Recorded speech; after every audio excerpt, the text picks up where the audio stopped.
हे students, आइए discuss करते हैं अपना वर्किंग विद द लैंग्वेज के क्वेश्चंस को।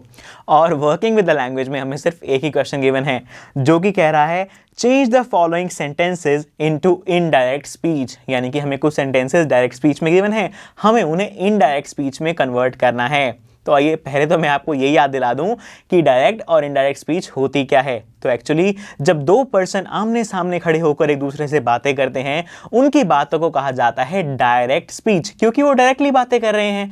लेकिन मान लीजिए कि एक पर्सन उन दोनों में से चला गया और जो एक पर्सन फर्स्ट पर्सन बचा हुआ है वो किसी थर्ड पर्सन को बताता है कि हम दोनों के बीच में ना ये बातें हो रही थी, उसने मुझसे ये कहा था, मैंने उससे वो कहा था, राइट। तो इस समय पर जो बातें हमारा फर्स्ट पर्सन थर्ड पर्सन को बताएगा वो कहलाएंगी indirect speech.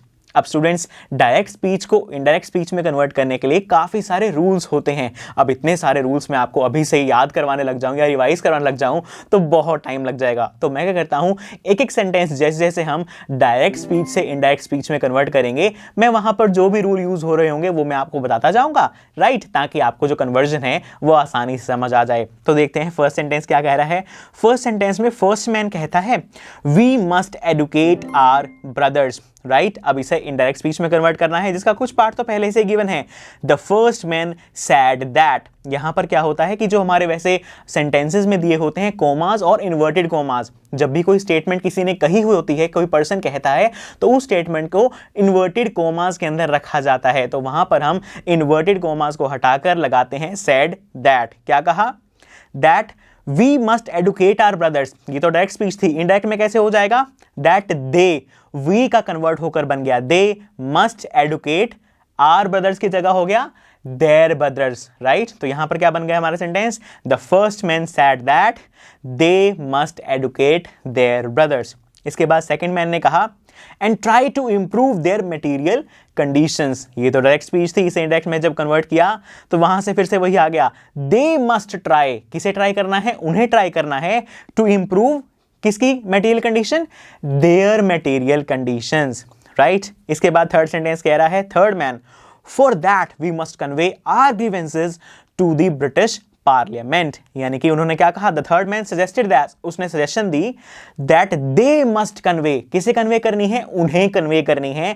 They must convey their grievances, our grievances नहीं, आर की जगह चेंज होकर हो जाएगा यहां पर their grievances to the British parliament. तो बहुत ही छोटे छोटे कुछ चेंजेस आए और हमारी जो डायरेक्ट स्पीच है वो इनडायरेक्ट में कन्वर्ट हो गई। चलिए इसका सेकंड पार्ट देखते हैं। सेकंड पार्ट में फर्स्ट सोल्जर कुछ कह रहा है, वो कह रहा है the white soldier gets huge pay mansions and servants. जो व्हाइट सोल्जर्स हैं उनको बहुत बड़ी उनको बहुत मैंशंस मिलते हैं रहने के लिए, सर्वेंट्स मिलते हैं, बहुत पैसा मिलता है, राइट। ये सब कहा फर्स्ट सोल्जर ने। तो इसे अगर इनडायरेक्ट स्पीच में कन्वर्ट करना हो, the first soldier said that the white soldier gets की जगह हो जाएगा गॉट, गेट्स को कन्वर्ट करके बन जाएगा गॉट ह्यूज पे मेंशंस एंड सर्वेंट्स। ये आगे सेम रहा, राइट। द सेकंड सोल्जर क्या कह रहा है अब यहां पे? We get a pittance and slow promotion. यानी कि हमें तो बहुत कम सैलरी मिलती है और हमारे प्रमोशंस भी स्लो होते हैं। तो यहां पर सेकंड सोल्जर कहेगा that they got a pittance and slow promotions, ठीक है ना। थर्ड सोल्जर कह रहा है who are the British to abolish our customs. हमारे कस्टम्स, हमारे रीति रिवाजों को अबॉलिश करने वाले, बंद करने वाले ये ब्रिटिश कौन होते हैं? Who the British were, right. यहां पर हम कहेंगे the third soldier asked who the British were, क्योंकि ब्रिटिश प्लूरल है इसलिए उसके अकॉर्डिंग हेल्पिंग वर्ब लग गया, वॉज का चेंज होकर वर बन गया। To abolish their customs, our का क्या बन जाएगा?